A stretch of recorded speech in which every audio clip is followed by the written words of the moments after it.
session on innovating investments. So far, we have discussed the importance of investing in the social impacts of sport through both people and infrastructure.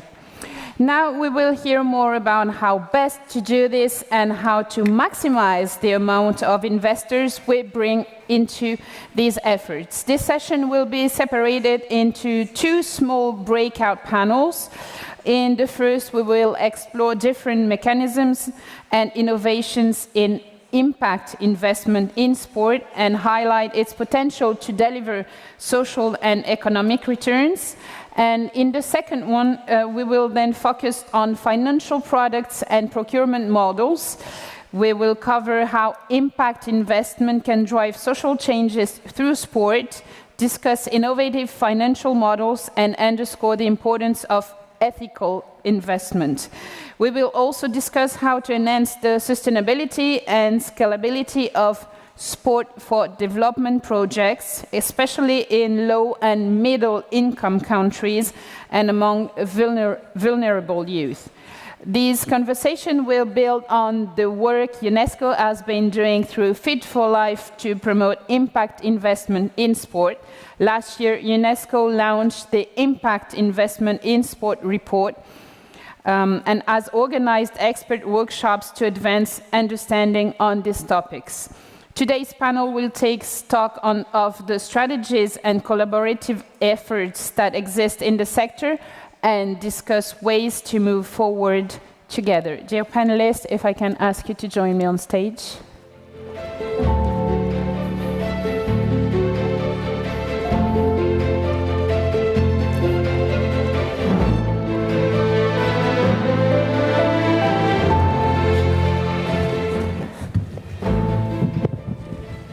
You all have your microphones. Salma Bader, you're currently conducting a feasibility study on development impact bonds in sport. You're the manager of COIS. Can you tell us a bit more about what this means? What value does an impact bond add to sport projects, especially in low and middle income countries? Thank you for the question. Yes, so just to give some context first, as you said, we're currently working with the AFD, the Agence Française de Développement, on a feasibility study with the objective to assess the relevance of an impact bond to finance a sports-focused project in LMICs, with a special focus on two countries now, which are Rwanda and Benin. And the objective is really here to use sports as a lever to achieving the SDGs. To give also a definition of an impact bond, because I don't know if you're familiar with the concept, some of you might have heard about social outcomes contracts, but basically an impact bond is a financial instrument involved or materializing in a set of contracts involving three types of stakeholders. The first type of stakeholder is the service provider or delivery partner. The delivery partner is here to implement an intervention on the ground. So concretely, for example, implement sports courses, trainings, or build proximity infrastructure. The second type of stakeholder is the social investor, which is here to provide the necessary working capital to the implementation partner or the delivery partner. And the third category of stakeholder is the outcome funder or outcome payer, which is here to pay back the social investor, so reimburse its capital with potentially a return, but of course only if and based on the outcomes of the project. And so to answer your question on the value added of such an instrument, the first value added that we as COIS see and that we have seen on the sports sector specifically is supporting innovation.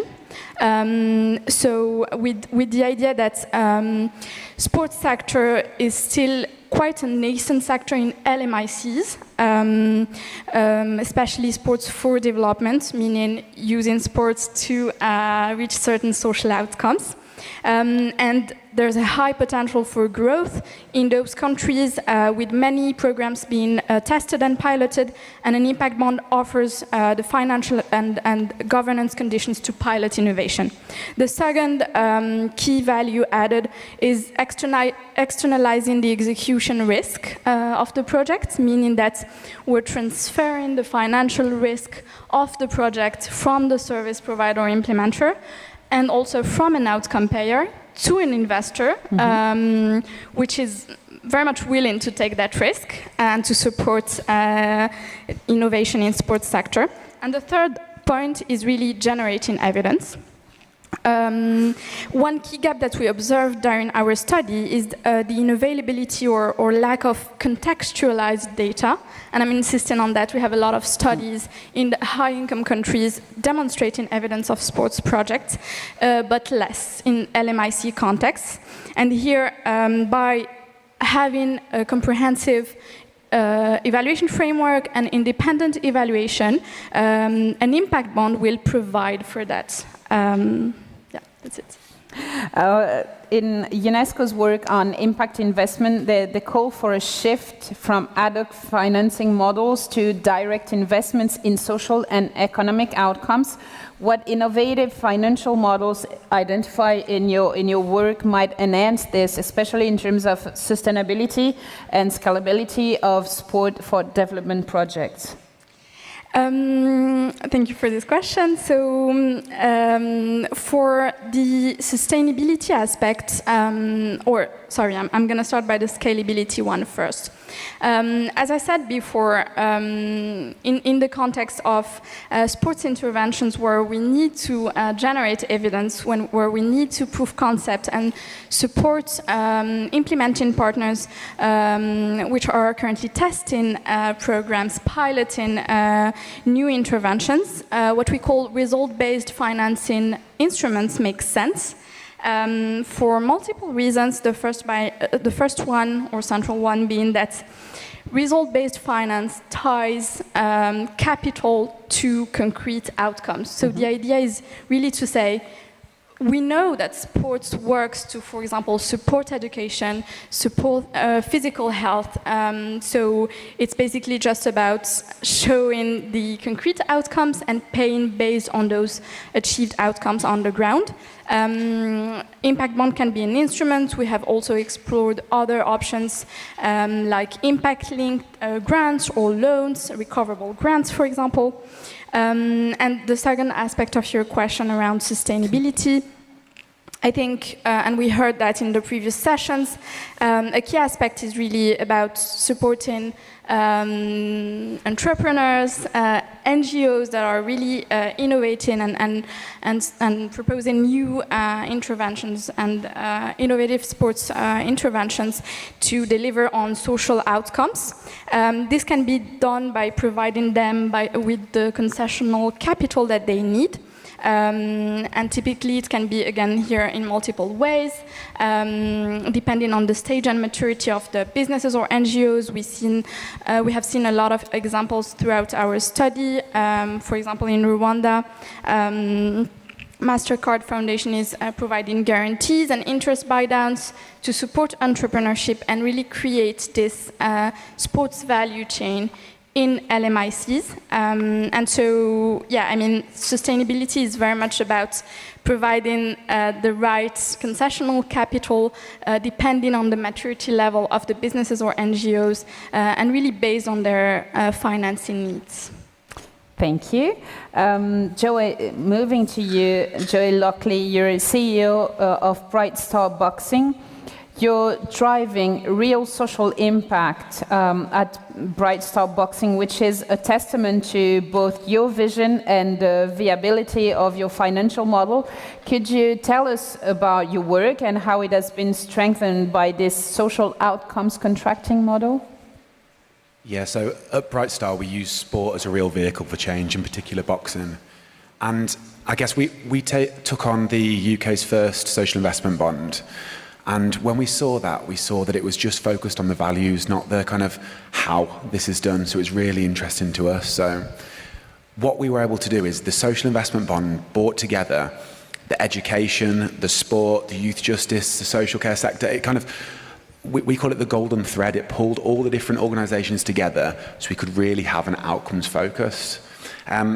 And what we did is it created a strong evidence base around the work that we could do with sport, because we had to be able to get the outcome payments, we had to be so on it with every single outcome that we could. So it allowed us to really flex the delivery based on getting the maximum outcomes available. So each young person that came into the service, we knew they were the right young person who we could make the key changes with. And I guess what it really did is, because we were threaded into the education sector, we could get the young person at the right time. They saw what an impact this could have on their education levels. They saw this young person has been through adverse childhood experiences, trauma. Let them work with sport. Sport was seen before as a nice to do if there was funding left over. Because of this outcome model, it was now seen as this is must do. Sport must be part of the way. We've seen the outcomes. We've seen that this young person can improve their attendance, reduce their risk of being excluded if we can get them into Bright Star. So we're able to bring all them different sectors together to be able to support every young person.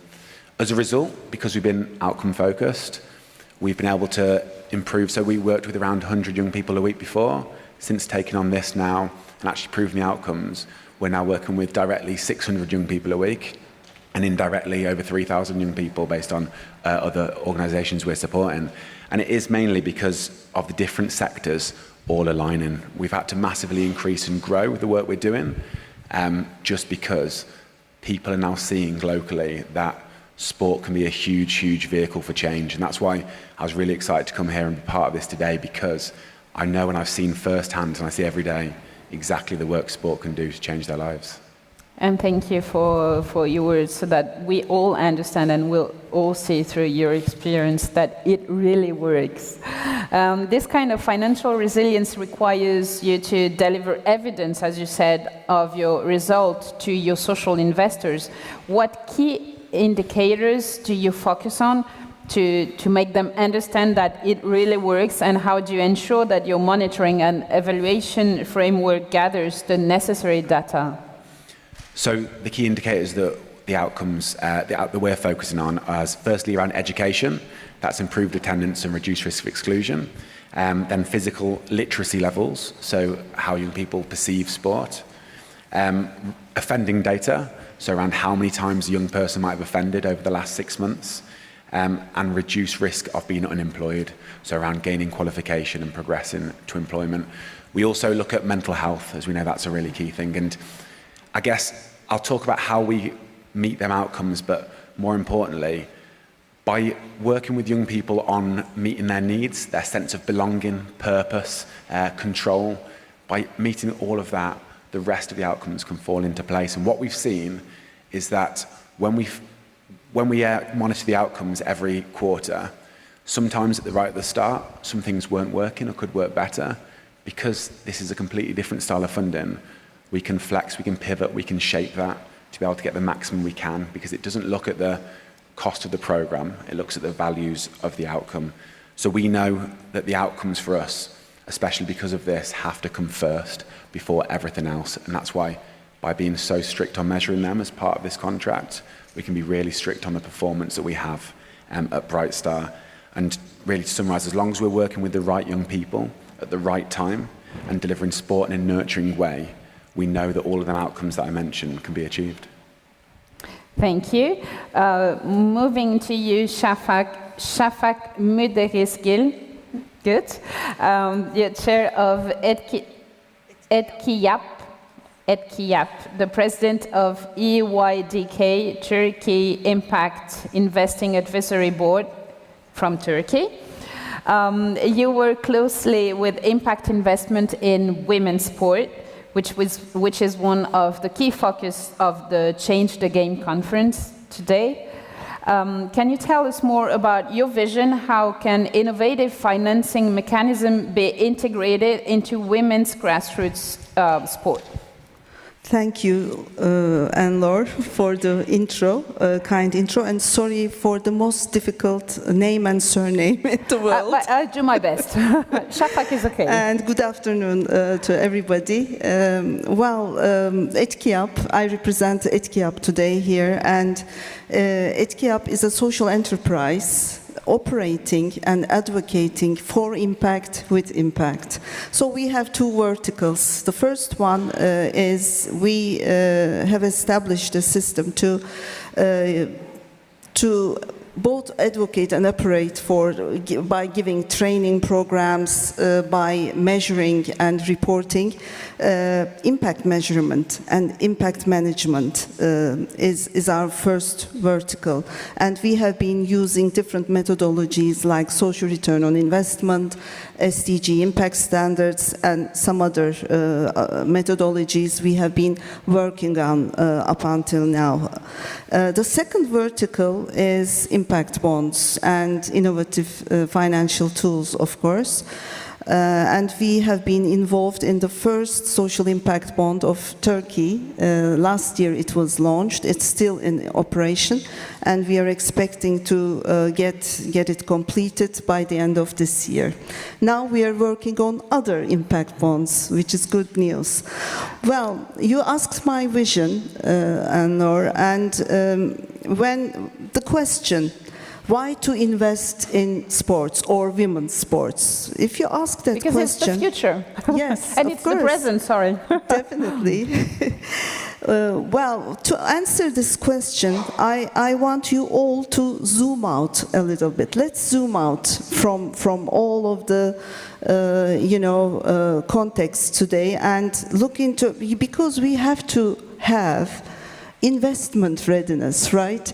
How is the state of the world economically, financially? Where are the investments going? What is the new paradigm? There is a new paradigm. It's shifting. The paradigm is shifting from conventional finance to innovative finance, to sustainable finance.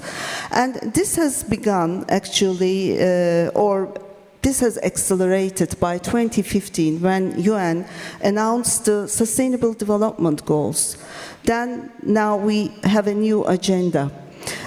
When we go back to conventional finance, what do we care for? What does the investor care for? It's profit. They are looking for profit. And the second element is risk management. How are we going to manage our risks in a world full of wicked problems? That was the second one. But now, as we are talking about sustainable finance, a third element has kicked in, which is impact. And impact, sustainability, they're on the same page. So if an investor wants to survive today and in the future, this investor has to include social and environmental impact, embed impact into the strategy, in the very heart of the business. Because resources are limited and conventional finance will not be enough to save the day and the future. Thank you. You founded a platform to raise awareness of impact investment, and you lead Turkey's National Advisory Board on Impact Investment. Given your experience, Shafak, what are the most important trends you see in impact investment in sport today? Do you have any maybe particular initiative planned to scale your work through Fit for Life? Well, when we are talking about impact investment, of course, investments or investing, it relates to anything, and sports is one of them. And sports is a phenomenon that brings us all together. Think of football. I was sitting on the board of the Football Federation till last Thursday. So we've got the elections last week, and the other party won. And we wished them luck, of course. I was responsible for women's football. And when we're talking about women's football or football, and you know we all experienced the Euro 2024 matches, you have seen, I'm sure, the excitement during the tournament. So football or sports is something that brings us together, and it has a multiplier effect, exponential impact on social issues. If we want to put a social and environmental challenge, if you want to make it more visible, I think sports is the best way to run the agenda and to call for action and to gather all stakeholders around that agenda to maintain, to have a better future, to make it more inclusive, more equitable, and diverse, of course. And we have pledged as ETKİAP to be a part of the Fit for Life, UNESCO's Fit for Life Alliance recently, and we have been working on a project right now, but I'm not sure if I should mention it now or later. Please go ahead. Yeah, you can mention it now. So we are very excited about this project.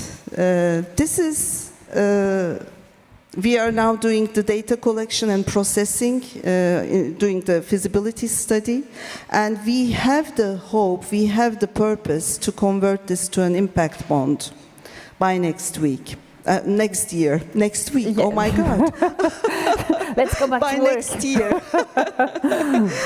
It is a project focusing on disabled women and adolescent girls, disabled women, disabled girls, to train them to play football, first of all, in a southeastern city of Turkey, which is on the Syrian border and which is exposed to earthquakes. It's the earthquake area. So we have more than 450, as far as we have found out, women and girls that can be a beneficiary of this program. And these women and girls are actually women are going to be trained, they're going to get vocational training as well to produce sustainable sports materials like this one here. So this ball has been produced by the women, it's handmade, and it's a ball with FIFA standards. So that this part of the project is going to be the component of the project which will provide financial sustainability, because you have to keep it running and you have to have a business model. It's not a one-shot project. It has to be sustainable, ongoing. Yeah, maybe one day the Turkish players in Turkey in the Turkish Championship will play with this ball. That's another aim, to include other stakeholders, to make at least minimum purchase commitments, or if we could have the minimum purchase agreements with the Turkish Football Federation, maybe others, with the football clubs, with the municipalities, with the Minister of Sport, then the wheel will be turning. That's the aim. That's amazing. Thank you very much. Thank you, Shafak. We can now move to the questions from the floor. I can see you, and I guess the microphones are coming. Yeah, if you just want to stand up. Ladies with the microphone, the lady in front of you. Thank you. I know you've been waiting. Thank you. My name is Asna, from the delegation of Morocco to UNESCO. Thank you for giving me the floor. I want to thank the ADG of SHS and thank the panelists for their valuable contribution. We welcome the work undertook by UNESCO to launch the social impacts of sport reports that show the tangible and intangible benefits associated with investing in sport.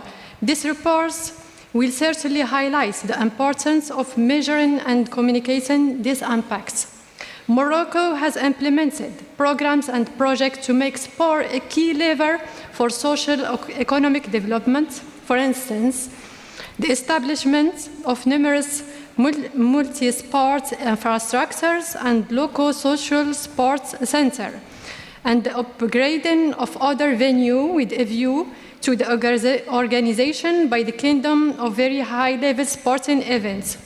The Sports for All programs, the national strategy for the development of school sports, investment in sport infrastructure. As you know, the Kingdom, like Spain and Portugal, is also expected to host the 2013 Football World Cup. The Kingdom will also host the 2025 Africa Cup of Nations, two events that will make history in Moroccan sports. I have one question for Salma, is regarding if there is specific mechanism or indicator to concretely measure those social returns from sports concerning health, poverty, or well-being, and how can we encourage investors, particularly the private sector, through concrete measures to invest in sport? Thank you. Thank you. Thank you for your question. I'm very interested on the initiatives implemented by Morocco, which is a country very close to my heart. So to your first point on how to measure potential outcomes on poverty and well-being, that's actually something that we looked at during our feasibility study with AFD. We have, as I said before, evidence existing showing the impact of sports on social sectors like poverty reduction or well-being, more in high-income countries.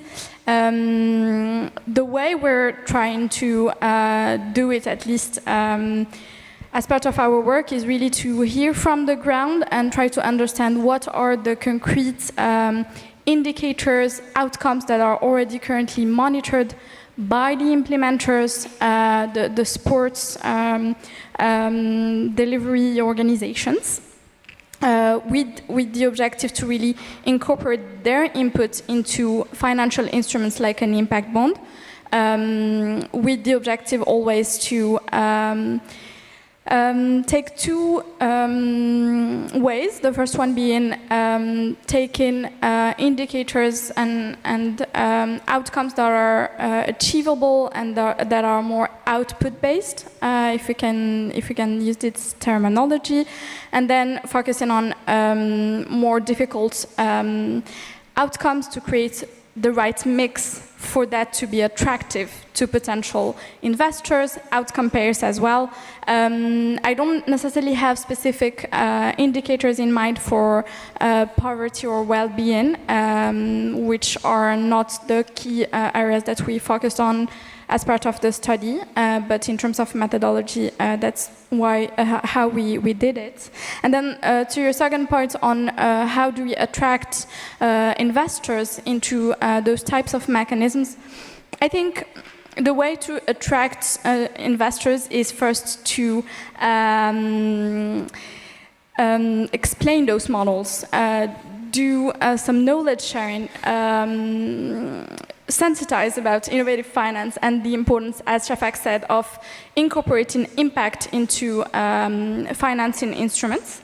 The second step for me is also giving them guarantees that their investment will be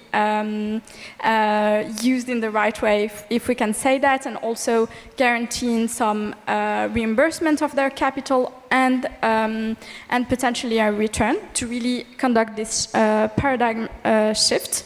And there are a lot of ways to do it, typically by having donors who can provide guarantees to private investors, or mixing, for example, financial instruments between grants, debt. So yeah, there are a lot of ways to do that. Thank you. Sorry. And allow me to say from one thing, I understand how much I admire the work Morocco has been doing for women in football. Thank you. So we can move to the next question. Yeah, down there. Hi, hello. My name is Isaiah. I am from Greece. I come to you with a dual role of a committee member with EXO Youth and an IOC Young Leader. I am an IOC Young Leader of this cohort 23-26, and basically I have the aim to establish a social business in Greece for women with disabilities. And a lot of investment in our parts of the world, if I may, in Turkey and in Greece, and the more southern you go, takes place because of great storytelling skills. And since we have the same target group with Turkey at the moment, I see, I would like to know how you chose this target group, if you would like to share. And also take this opportunity to thank you for noticing the intersection of discrimination that is going on in the females with disabilities. Thank you. So, thank you for the question. How have we chosen the beneficiary group? Well, of course, when you are designing a project, especially if you are a social business or a social enterprise, you are seeking to check as many boxes as you can. And when you think of the boxes, we have 17 boxes, which are the Sustainable Development Goals. So the beneficiary group we have chosen, or the profile, ticks a lot of boxes. It ticks they're women, they're disabled, they're in the earthquake area, and I mean SDG 5, SDG 13, SDG 8, the one related to health, mental and physical well-being. That's how we chose it. And you put all those templates together. Of course, you have to depend on data. Data is very important if you're talking about delivering an impact bond, as my colleague has put it very well. Access to data, access to diverse data, and accurate data is very important, because you have to put the maths of the project on the table to make a business plan, to have a business plan. But on the other hand, you have to know what the needs are in that very specific geography. So those are the indicators or reasons we have chosen and put together to make a decision, make a design to move forward.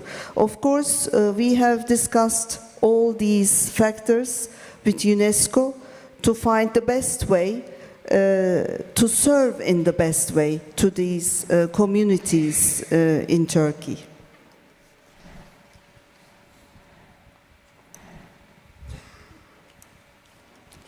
Yes, sir. Thank you. My name is Mario Ferrario from Italy. I heard with great interest about the launch of an impact bond to support and finance projects in sport. My question is, if you are raising the money not from the public sector, not from donors, not from philanthropists, but from the investors, how would you assure them this bond will eventually be repaid? Thank you. Good question. Shall we answer this question together? On my part, I just want to take you back to COVID days. You know, we have global problems, challenges, as I said, wicked problems. And when you think of the COVID era, I can't believe that I'm calling it a COVID era. It's the past. But we were all exposed. And if you remember that, private sector, public sector, states, non-profits, NGOs, they were all involved. And that made us survive, literally survive the crisis. So in today's world, we do have these global problems. Climate change is one of them. We must all act together.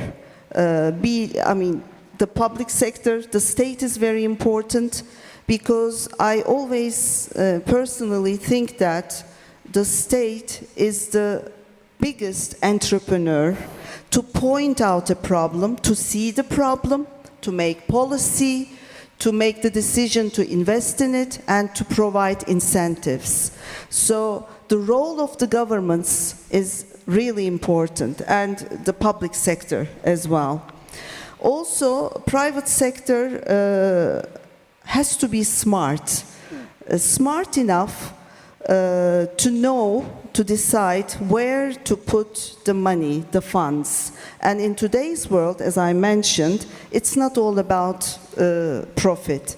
Business is not as usual, as they say, you know. It's not only about profit, it's not about managing risk, it's about creating social and environmental impact, a positive impact at the same time. And when you go to the non-profit sectors, they have got the know-how, and they have an addition to the equation as well. And innovative finance or sustainable finance is coming from that background, and most of the time it's called blended finance, because we have to do it together as the resources are so limited.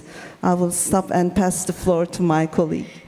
Very quickly, because I see that we're almost out of time, but concretely and on a more technical perspective, I would say that the way to ensure that social investors are reimbursed can be done in two ways. The first one is that we are designing an impact bond very thoroughly, with attention to the indicators and the outcomes that we are monitoring throughout the impact bond.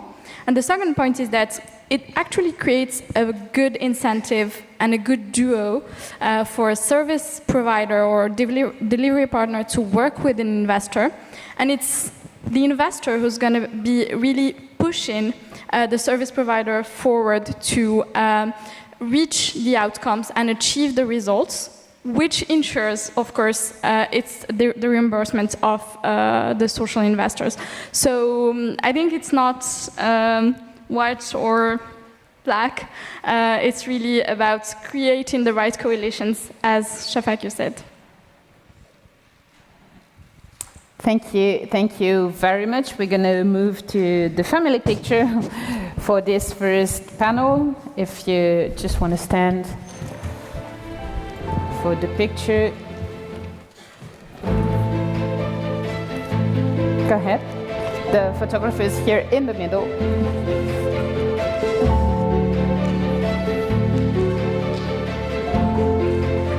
Thank you very much to our panelists. Thank you so much. Merci beaucoup. Thank you. Let's now move to the second panel of our session on innovating investments, which will focus on financial products and procurement models. Our focus here will be on how this mechanism can drive change in the sport industry, creating more inclusive, sustainable, and impactful sport events and programs. We will examine the role of major sponsors in promoting inclusivity and sustainability, the importance of social procurement in large-scale events, and the potential of micro-equity in supporting sport for development initiatives. This discussion will provide valuable insight into how financial products and procurement models can drive meaningful change in sport. If the panelists can join me on stage.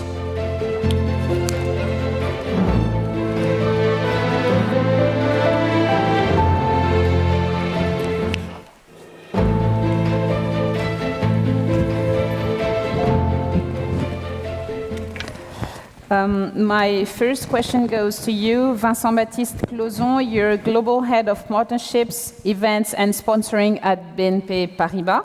As a major sponsor of tennis, a huge sponsor of tennis, what mechanisms do you have to support right holders in creating a more inclusive and sustainable event? Hello, Anne-Laure. Hello, everybody. Pleasure to be with you. Yes, at BNP Paribas, we are a bank, but I don't speak about a bank. I will speak about tennis, because we are committed to tennis for over 50 years. It's a long time, committed to all kinds of tennis, from local clubs to professional to tournaments in more than 40 countries in the world. And we are absolutely convinced that sport can change lots of things in the society. We are convinced that a ball can have even more impact off the court than on the court. And I could share a very concrete example with you. The example of Felix Auger-Aliassime. We can call him Felix. He is 20 years old. He is, I think, number 20 in the world as a tennis professional player, Canadian. And when he was 18, we met him, and he was looking for something because he wanted to give sense to his career. He wanted to give a special sense to his career, to give back to the society, to give back to his community. So we met together and we decided a very simple program. We put $20 for each point he makes during his career. Wow.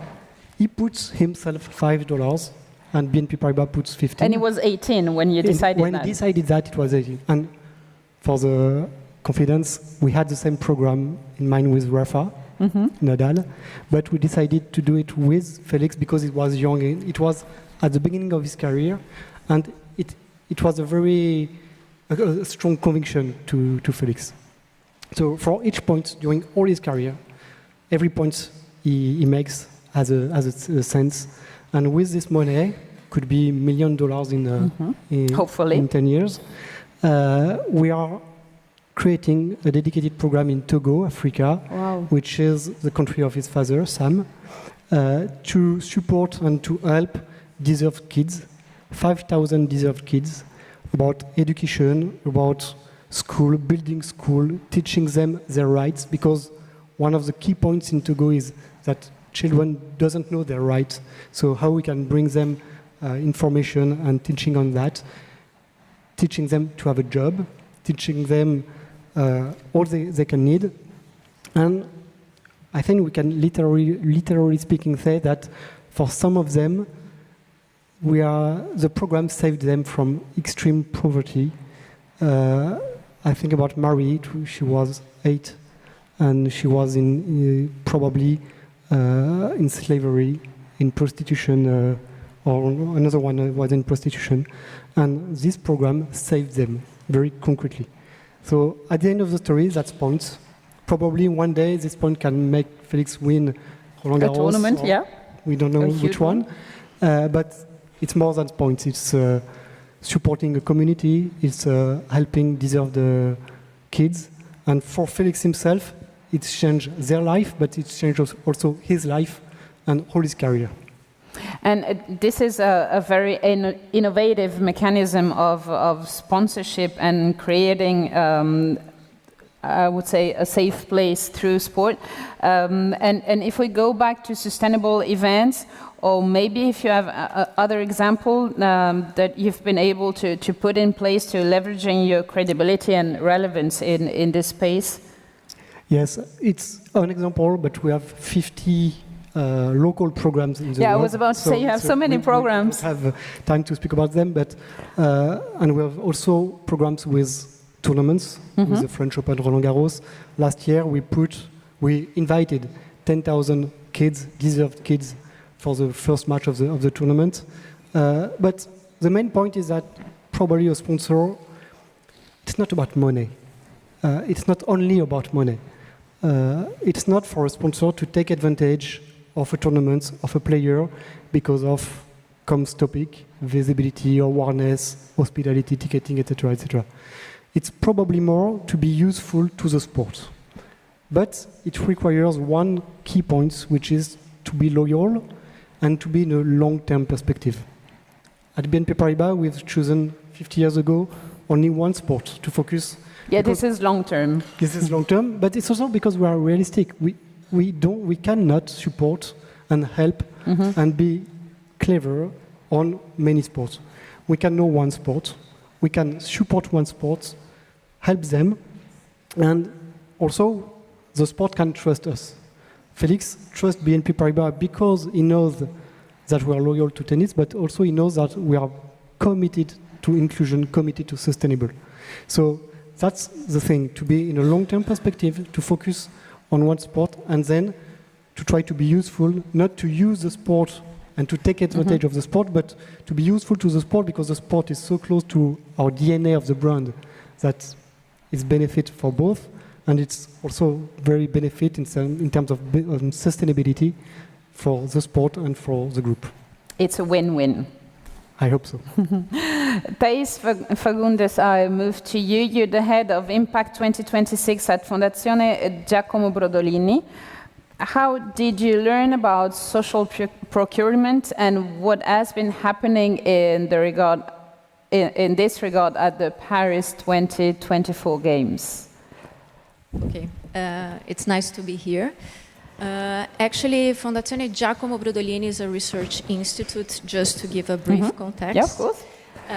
That works for 50 years, focusing, promoting territorial development, social innovation and inclusion. In this sense, we have developed so far in the last 10, 12 years, like a lot of programs to enhance the inclusion of social businesses and startups and so on. So business incubation programs, over 30 business incubation programs that help more than 400 startups and small and medium enterprises. In that sense, Fondazione Giacomo Brodolini, it's a player in the field of social innovation, and we've been accompanying how this theme gained a lot of visibility throughout those last 10 years. Firstly, it started with the mere creation of products and services, and then become a way of rethinking social and economic models to tackle societal changes. And using different kinds of mechanisms and social procurement. So for large-scale sports events, we've been seeing from Tokyo, from before also from London, 2012, from Rio, from Tokyo, and now reaching to Paris, how those large-scale events were able to put together... Sorry. No, It's don't worry. terrible. I was feeling something. The Olympics is in 3 days, so we're all busy. Usually the time you should not call me. How those large-scale events were able to put together different kinds of stakeholders. We are talking about private players. We're talking about government. We're talking about infrastructure providers. We're talking about the committee or those organizing of the events. And it's to create innovative products and services, and also to enhance the access of those social business and the local players and the small companies to access these opportunities of the games that usually they are not able to access, or using this as a platform also to provide inclusion of people from communities, from disadvantaged communities. And what the platform ESS24 in Paris have been able to achieve so far, it's something completely outstanding. The number of inclusion hours that they were able to deliver, or the number of contracts, if I'm not wrong, around 18% of the total amount of contracts during the games they were able to award to social business, or the number of stakeholders that they were able to engage. Like we have not only the Olympic Committee and the infrastructural partner that are key members of the platform, but also some partner of the games that were able to use the platform also to communicate their sourcing and their procurement needs. And saying that, like Fondazione Giacomo Brodolini is here, it's an Italian company, but we are the operational partners selected by UNESCO Sports Hub, that it's the founder and the creator of the ESS platform and this methodology. And we are able, and we are super happy to implement also this framework and this model in Italy with the Impact 2026 project. So, yeah, maybe a few words about Impact 2026. yes, it's the social procurement platform for large-scale events, because we know that in the next years we will have huge big events in Italy. Big events in Italy. So, as operational partner, Games, Fondazione Giacomo Brodolini will be able to coordinate and implement those activities. And also that is one of the things more important in this kind of projects, how to collaborate with different stakeholders, because it's a complexity project that you cannot do by your own. So we are able to engage intermediaries, and in this sense we're talking about chambers of commerce, we're trade unions, or also network of cooperatives. As I told, we have developed this year, throughout those years, more than 30 business incubation programs focusing also in social business. So we have also a huge network of business that are willing to access to those opportunities, and also research centers that search for innovation. So this program is focused in three main areas. The first one is sourcing for innovation and services in general. So we are constantly looking and contacting those companies with the needs of the general contractors or who are contracting. Also, we are providing and support services for these small companies, because sometimes they have the capability to provide that services, but they don't know how to properly answer to the real opportunity or the tender. So helping them to answer to these bidding opportunities would also be important in this first vertical of the program. The second, as a way of leaving long legacy for the territory, we are also developing a series of capacity building programs, and we did and designed this program with the beneficiaries. So in a co-design process, we heard from them what kind of skills they want to improve. So we have like the legal aspects of creating new partnerships or joint venture, how to answer better to those opportunities, but also innovative methodologies to rethink their business, or even storytelling and communicating to the market, because they are great in what they do, but sometimes like they miss that final part, that it's marketing, telling well their story in order also to find more funding and so on. And also some networking events, because obviously we want to put those guys together, or those companies together with market leaders in order to create new partnerships and so on. Just one thing for the last, some figures just to close about the impact. So far, we had intercepted or engaged more than 500 companies and small companies, considering that the program was launched in March, officially in Venice. That was quick. February in soft opening, I might say, but in March officially. I think we got great numbers. 60 of those companies we already informed to the general contractors, so we're trying to match them. And some small contracts also have been awarded. Maybe my call was about that, because we are expecting an answer for a huge contract today, so people were trying to reach me. And I hope I have really great news to share. And for the second semester, we are also launching our social open innovation program, because we want to put together big market leaders with social business to create new supply chains for new products and services, and we expect to launch it around October. So, great, thank you. Thank you so much. Clément Delcourt, I move to you. You're head of program at DECNALA. Can you explain the concept of micro-equity and how it was born? Yes, of course. So I'm head of program of UNESCO France, and we launched a DECNALA program. So basically how it goes from, it did start in Bangladesh first, micro credit, everyone knows. Microequity, it's a bit different. So you have micro-lending, and you have equity from private equity. The idea is to do basically some kind of venture capital for the underprivileged, for young people from a low-income family. So they did start with a program called Nobin Equity Program, or New Entrepreneur Program, in Dhaka and in other cities in Bangladesh 10 years ago. The idea came from the first beneficiary of Grameen Bank, actually, when they came to Professor Yunus and they say, okay, when we were your first beneficiary at the beginning, you said we had to fulfill some kind of criteria. One of them was to send our children to the school. They need to be students, they need to be educated, and then we have a good circle coming, positive stuff happening.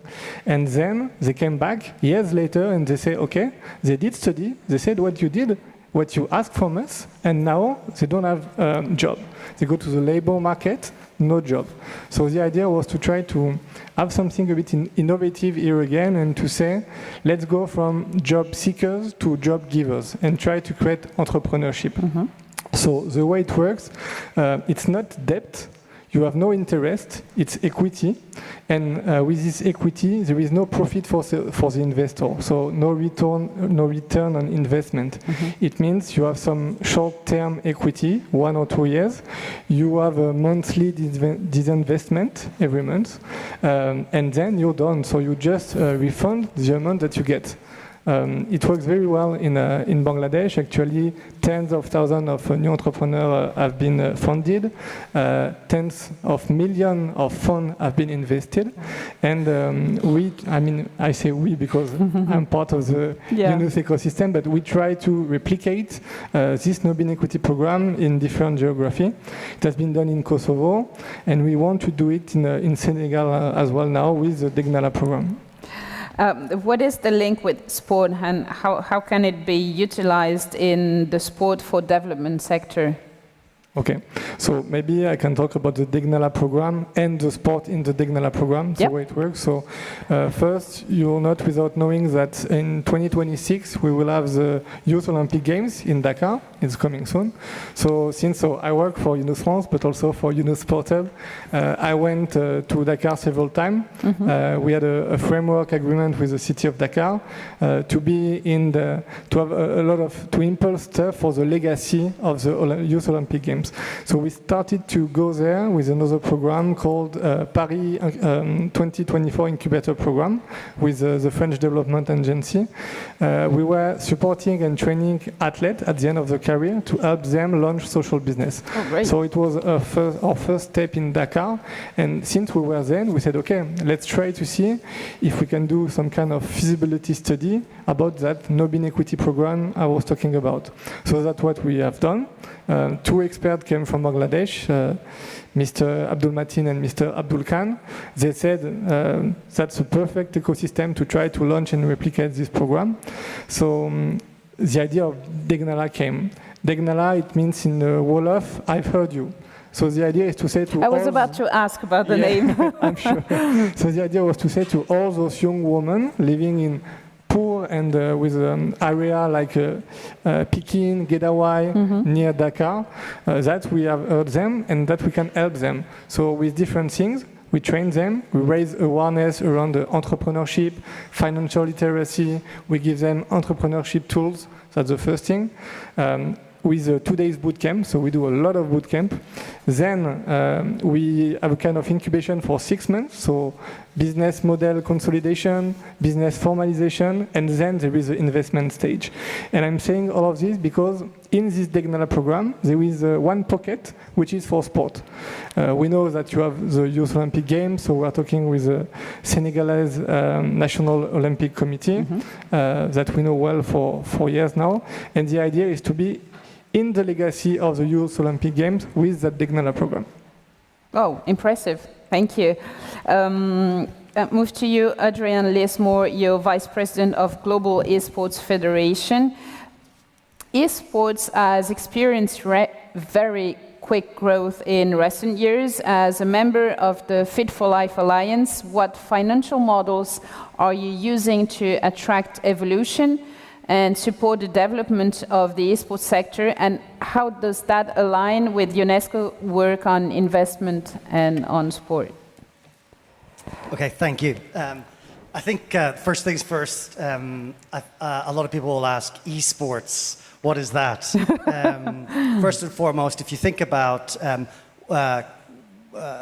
gaming, if you play a game on your phone or at home, that's classified as gaming. If you play with your friends, that's gaming. If it's organized in a professional environment, that's esports. Now, esports has evolved into encompassing things like virtual sports. So if you think about World Taekwondo with the Olympics, here we're showcasing actually in Paris, one of our partners, Refract Technologies, where they will showcase the physical activity, but actually using anime on screen to engage both communities of sports and technology. So if I think about the Global Esports Federation, we sort of sit at the center post-COVID. There's been a huge rise in the engagement online and throughout the gaming community. It's a huge demographic across the globe. More than 2 billion people game, would classify themselves as gamers. So it's a massive community that you can engage with. As a federation, our job is to harness that community towards certain goals. And one of those goals is aligning with UNESCO in their Fit for Life program. And as people on my panel here have already suggested, part of that alignment is credibility and legitimacy.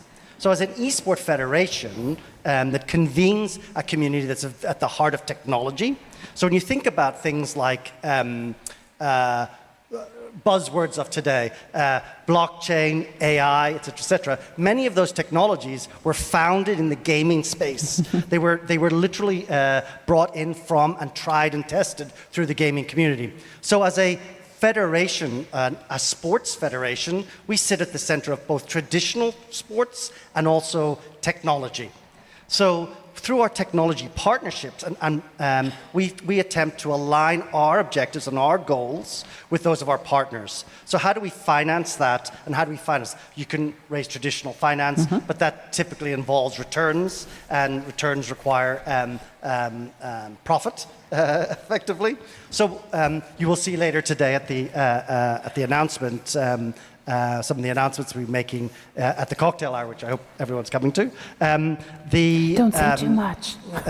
No, but we will align some of our key partners into our giving pledge.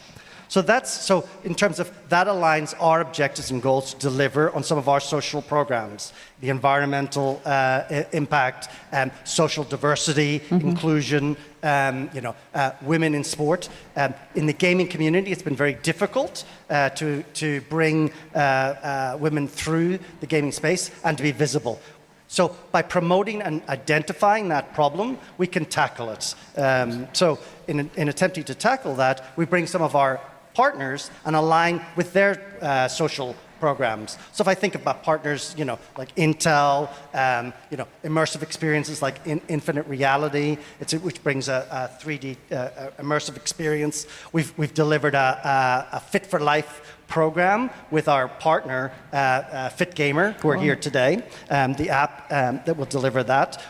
So we're bringing our partners to deliver solutions to problems that are being identified to us in and around the sports community. So we don't attempt to fund those directly.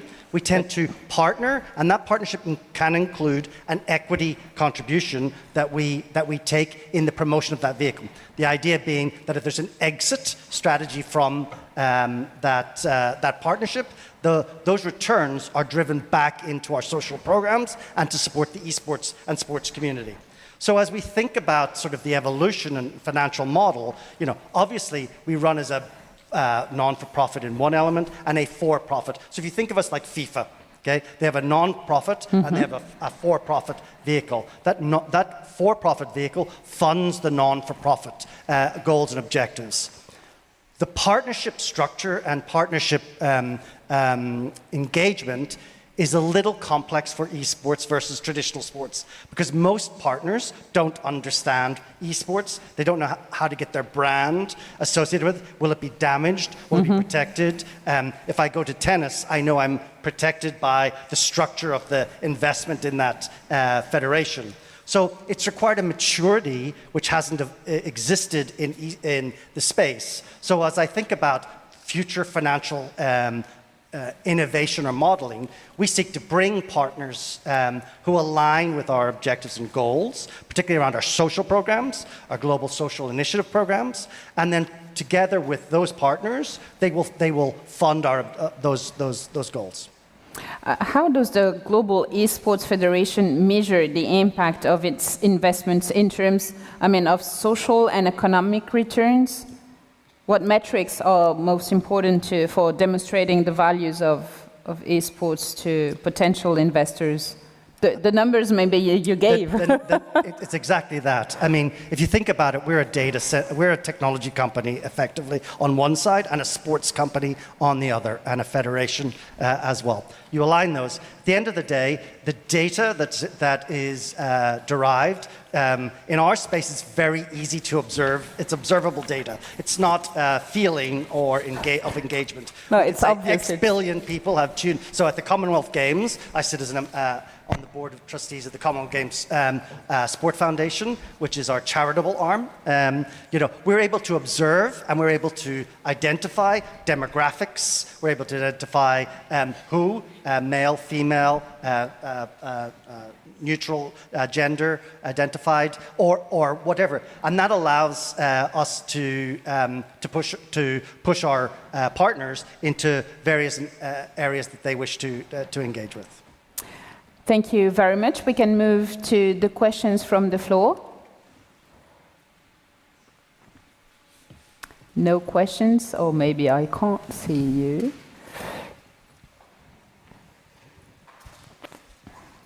Yeah. Hello, good afternoon. Thanks for the presentation. May I ask you to stand up? I can't stand up. Oh, I'm a wheelchair user. Sorry. It's okay. May I ask you just to so that we can see you? Maybe you can get some help so that we can see you, because there's. I'll talk. Okay, everybody's passing. Excuse me. Just thank you, so that we can. Yeah, thank you. Here you go. It's okay. Thanks. Well, my name is Vlada, first of all. I am a Paralympian from Malta, and I am also part of the Athletes' Council within the IPC. And my question is for the representative of the Global Esports Federation. I'm very keen to know how esport and parasport currently work together or not, and what is the potential for growth there. Because I think it's a really interesting area and a really great way to engage more athletes with disabilities in esport or sport.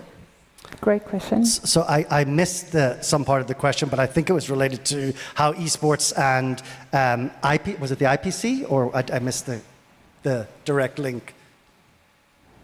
The question is, how does esport and parasport currently interact, or whether they do or not at the moment, and what is the potential for growth and engagement of athletes with disabilities in esport?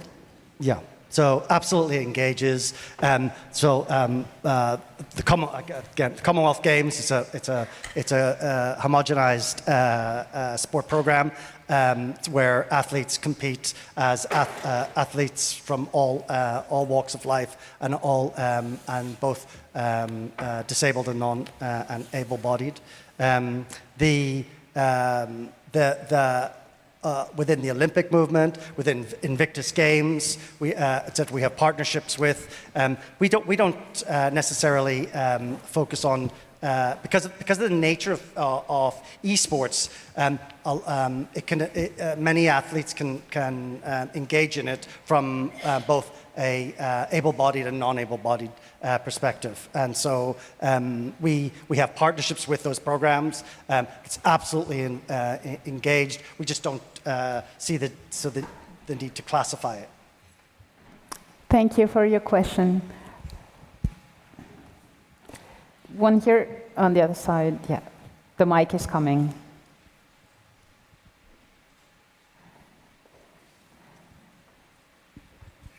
Thank you. My name is Amin. I am a social entrepreneur and the president of Thibaut Africa. It's a Moroccan NGO. We use sports as a tool for education, employability, and social entrepreneurship for youth and women. Thank you for sharing all the best practices. I'm sharing my question with Vincent Baptiste Closan. I will switch to French. Vous savez qu'on... As you know, we work with BMCI in Morocco. I heard that you were interested in projects relating to tennis, and I'd like to share with you that we are working with young people who are not employed or in education, and we train them to tennis for second opportunity school. And because they're interested in tennis, they move towards jobs as tennis coaches. We work with ITA Africa, the African Tennis Federation, with my friend Amin, who's the technical director. And these young people sometimes also go to work in tennis shops to sell tennis rackets or tennis balls or other equipment.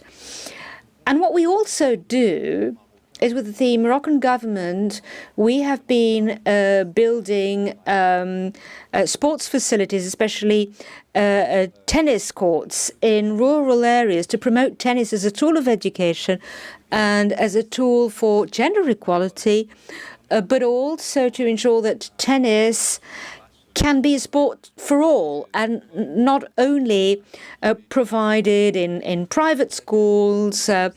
So I wanted to share with you this work that we've been doing in Morocco because I've heard that you would be interested in investing in strong social impact projects in Africa. So we're doing something with tennis to create jobs for young people and also to work against school dropout thanks to tennis. Your experience? I have two good news for you.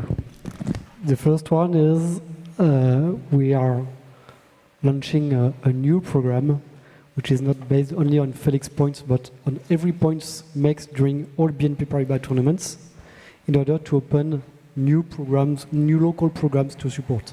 So it will be a new opportunity to support probably local programs in Morocco or everywhere in the world. Yeah. And the second one is probably, I don't know, but Felix is probably and his father thinking about investing in Morocco. In an academy or something like this. I don't know, probably in 5 years, we don't know. So I will speak with you about that. Keep in touch. Thank you very much. We have a question, second row.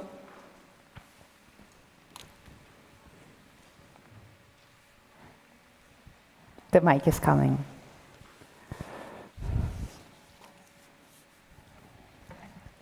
My name is Paulina Lanko. I'm here representing Rugby Africa.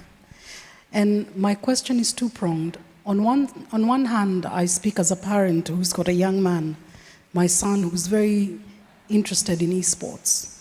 And the concern is when I look at why we are all involved in sports, one of the great benefits is mobility and the fact that it gets you active and engaged.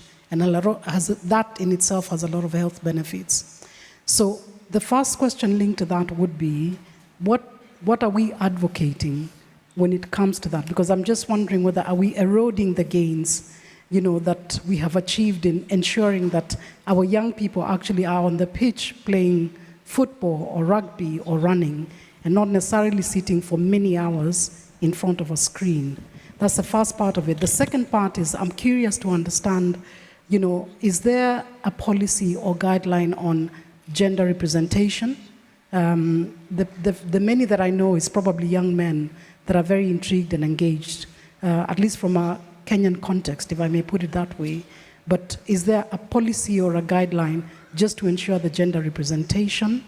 And last but not least is the subject that I think has been in today's, most of the panels, and that's becoming a big subject, safeguarding What are we doing? We know what comes with AI, technology. Maybe there's a few of us in this room that may not necessarily get the whole aspect of AI, but there's risks inherent in that. We know our young people are playing with strangers from all parts of the world. What do we have in place just to ensure that our young people are actually safe? I think that was directed towards me. I think so. So, number one, yes, we do have a policy. For the Global Esports Federation, we absolutely have a policy associated with gender and inclusion. We actually have both an open category event where both male and female athletes compete together, and we have all female events to encourage and foster female who feel uncomfortable in that setting. So first and foremost. Second, talking about AI and technologies associated in terms of a threat to our overall welfare, etc. That's a much broader topic than the couple of seconds that I'm going to get to answer that. I can say safeguarding is an important component of the integrated strategy that a federation like ourselves engages in. So we absolutely take that into care and at forefront to our engagement. And we embrace technology like AI because we cannot hide behind it. It's going to happen. And the sooner that countries embrace, and people and federations and sports embrace it, then you can have your voice heard in the room rather than looking at it as a sort of in the mirror. And then finally, when you talk about your son and playing esports online, etc., it's been, we have to think about sport in a different way than we have in the past. And people often use that analogy of getting people out on the field, kicking a ball, getting active. But it's been proven over and over again that people engaged in esports, they are engaged, they are active. It's not necessarily a sedentary sport. It's not somebody sitting in a room, a lone wolf sitting in a room. Many folks use, I live in the Bahamas, and many people in countries such as the Bahamas who are in restricted areas that don't have the same opportunities that often other people engage from a community friendship basis using esports. Well, I would say that's what sports is supposed to be about. It's about community, it's about engagement, it's about fostering inquisitive mind and learning. Thank you. Before we conclude this last session, I want to highlight a few key points. We highlighted several practical tools available, such as social outcomes contracts, which can help stakeholders attract more investments. We discussed the role impact investment plays in addressing needs in emerging countries, fostering inclusion, improving health and economic development. Of course, regulation and ethical standards are essential for upholding integrity and transparency. Throughout this, we also learn more about financial products and procurement models and how we can use them to create inclusive, sustainable, and impactful sport events. And as we've seen throughout the day, multi-sector collaboration between local businesses, government entities, and investors are key to achieving these goals. Fit for Life and its partners are working to build this collaboration, advocating for impact investment in sport to drive measurable social outcomes. By joining in on this work, we can improve our investments in sport. This way we can link them to the outcomes we know they can deliver and make sure that they are sustainable and social beneficial. This concludes our session on innovating investment. Thank you to our panelists. Time for a picture.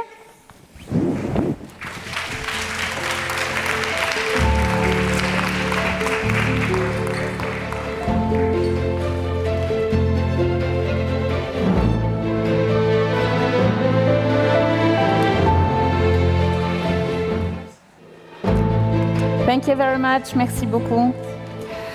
And now it is time to start wrapping up what has been a very enriching Partners Forum. We kicked off the day today with UNESCO's Social Impact Report, showing how sport can be used to drive social impact and progress on the SDGs. As we know, sport has so many benefits and can advance gender equality, social inclusion, youth engagement, and economic development. However, we still have a long way to go before its potential is fully realized. Fit for Life advances these goals by generating evidence, harmonizing global data, and making the case for policymakers to invest more in sport. And throughout our sessions today, we spoke about the importance of investing in different areas. This includes grassroots actors such as athletes, coaches, and young entrepreneurs, with a focus on capacity building. This also includes sport infrastructure and how crucial it is that this infrastructure is community-centric, socially inclusive, and accessible to all regardless of ability. We also spoke just now about the tools and models we can use to invest in social good, including through social outcomes contract and social procurement models. But above all else, today's discussion, I've highlighted the transformative power of sport and the need for more investment and more action to fully realize its potential. By working together through frameworks like UNESCO's Fit for Life initiative, we can address the common challenges we face, we can share good practices, we can harness sports potential for a better, healthier future. I want to thank all of our panelists, and once again, thank you for your participation today. I would also like to thank the audience for your active participation throughout this event. Now, please join me in welcoming on stage Jaime Pizarro, Chile's Minister of Sport and Chair of CIGEPS, who will deliver the first of today's closing remarks.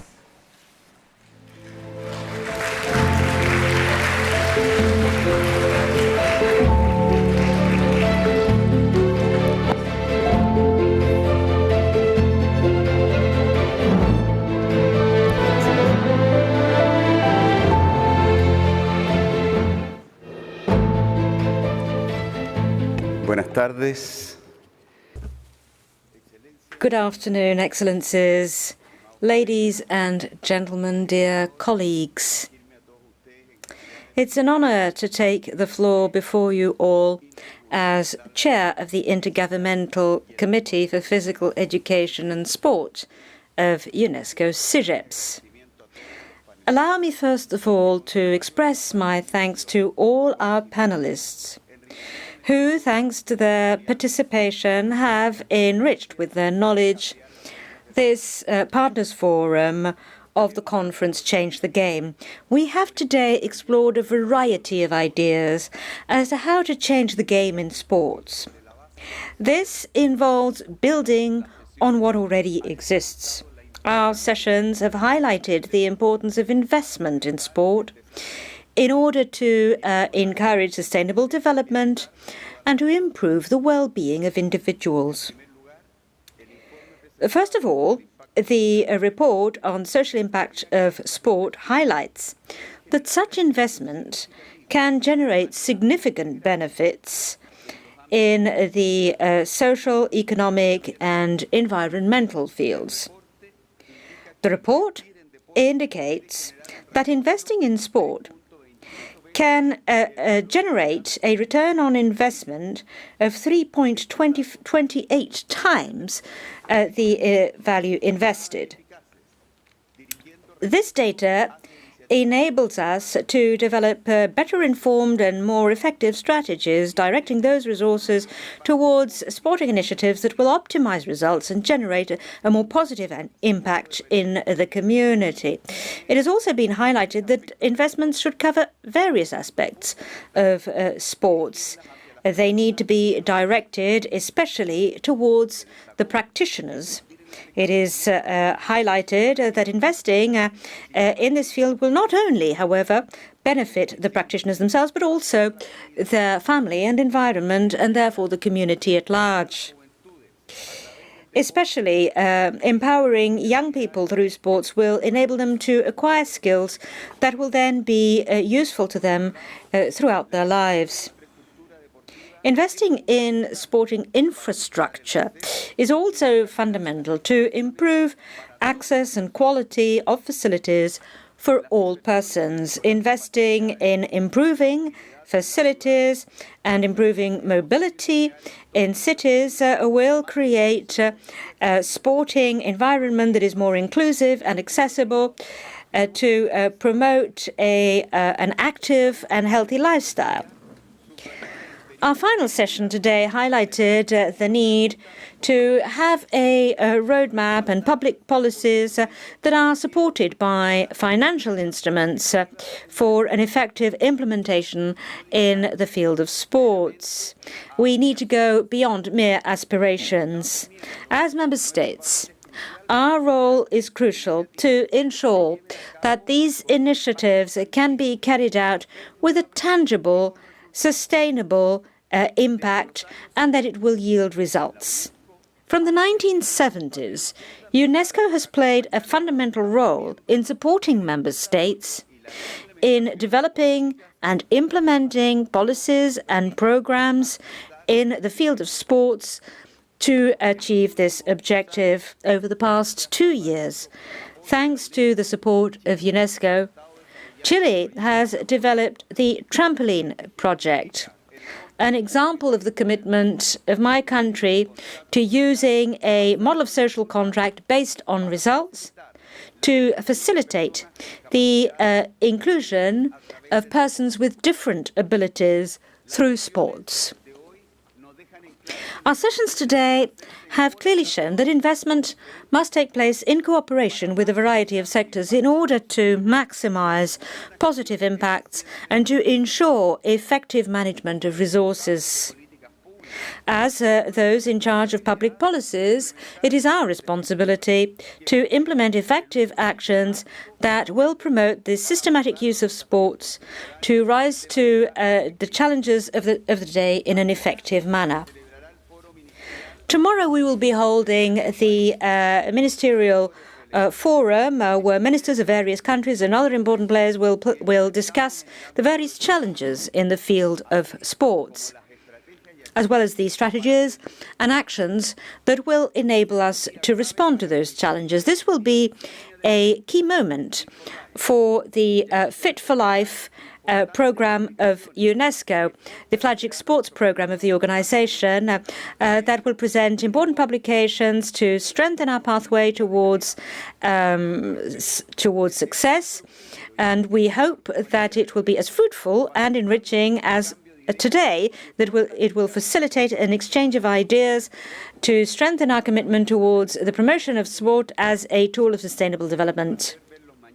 It will be a great pleasure to meet you again tomorrow and to continue these important discussions. I hope that the energy from the Olympic Games will go beyond the competitions, but that it will also inspire those actions that we can take in our countries in order to allow sports to play its transformational role. Thank you for your attention.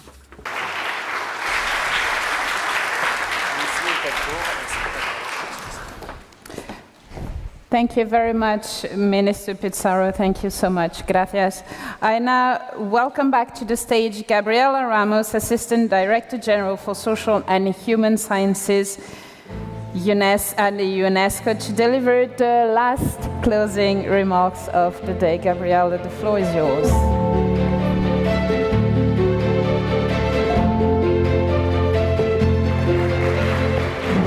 Hello, and thanks for being here. Thanks for bearing with us.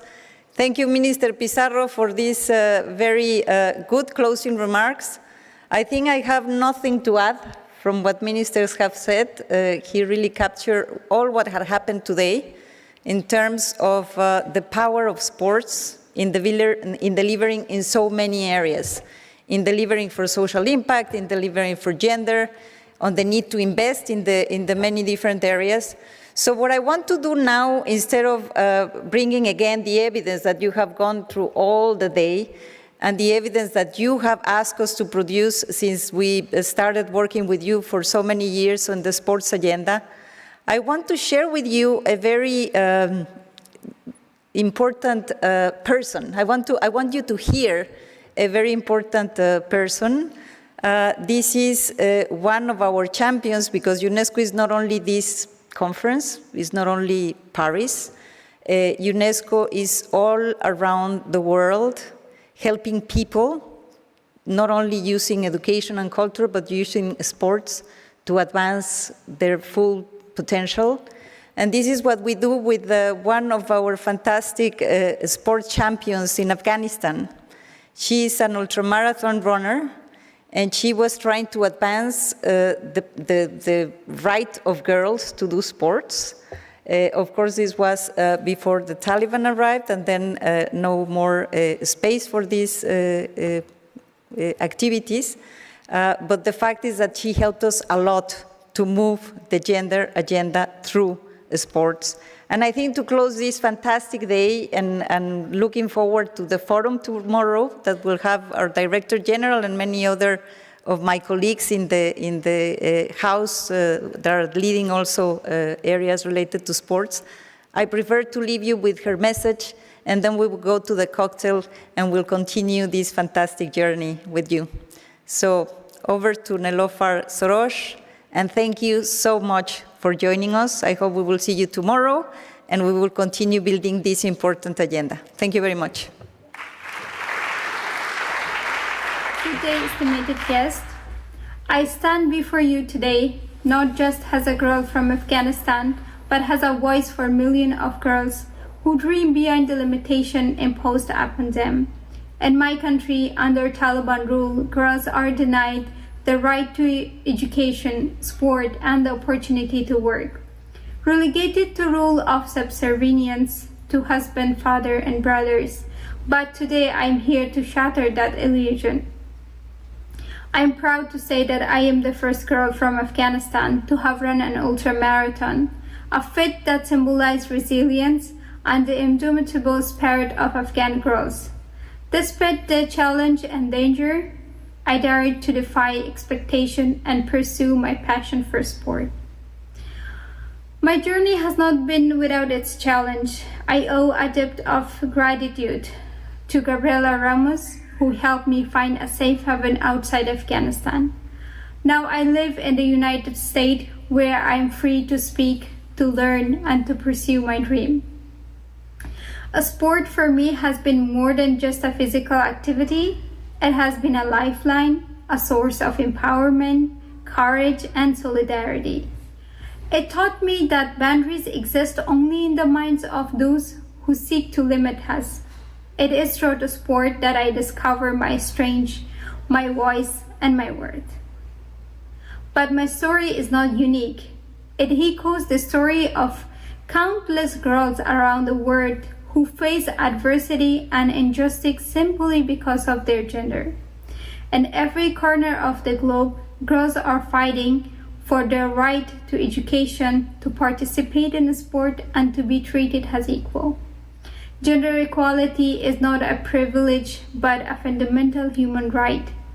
It is about creating a world where every girl, regardless of her background or circumstances, has the opportunity to fully fill her potential. It is about dismantling the barriers that hold us back and building society that are inclusive and just. To the leaders and influencers gathered here today, I urge you to stand with us, amplify our voice, and to support the brave girls who are challenging norms and paving the way for change. Let us work together to ensure that every girl have access to education, to sport, and the opportunity that will allow them to thrive. In closing, let us remember that the struggle for gender equality is not confined to one country or one community. It is a global endeavor. Together, let us rewrite the narrative for girls everywhere and build a future where every girl can live her life to the full set. Let us make world a better place to live. Thank you.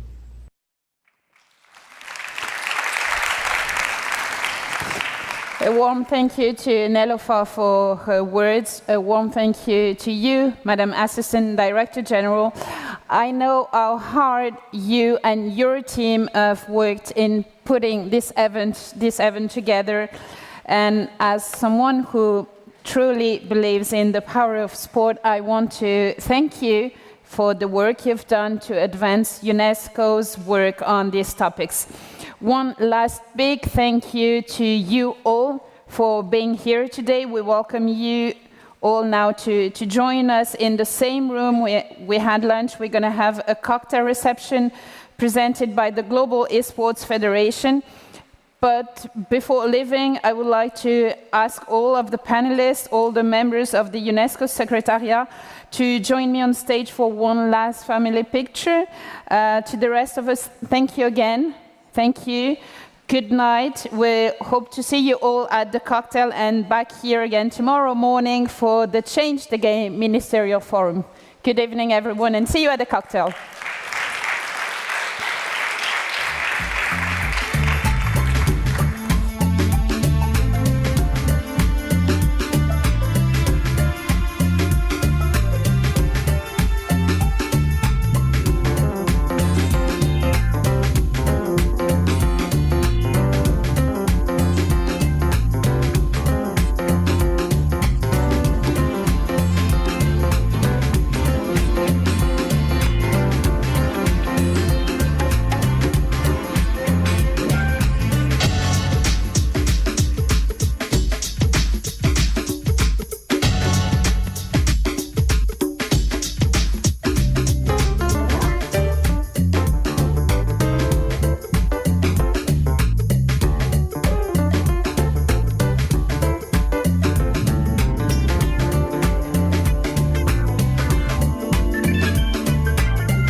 I was not ready the day you gave me your heart.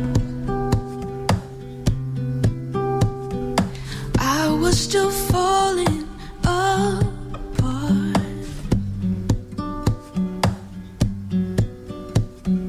But since that moment, I can't stop hearing your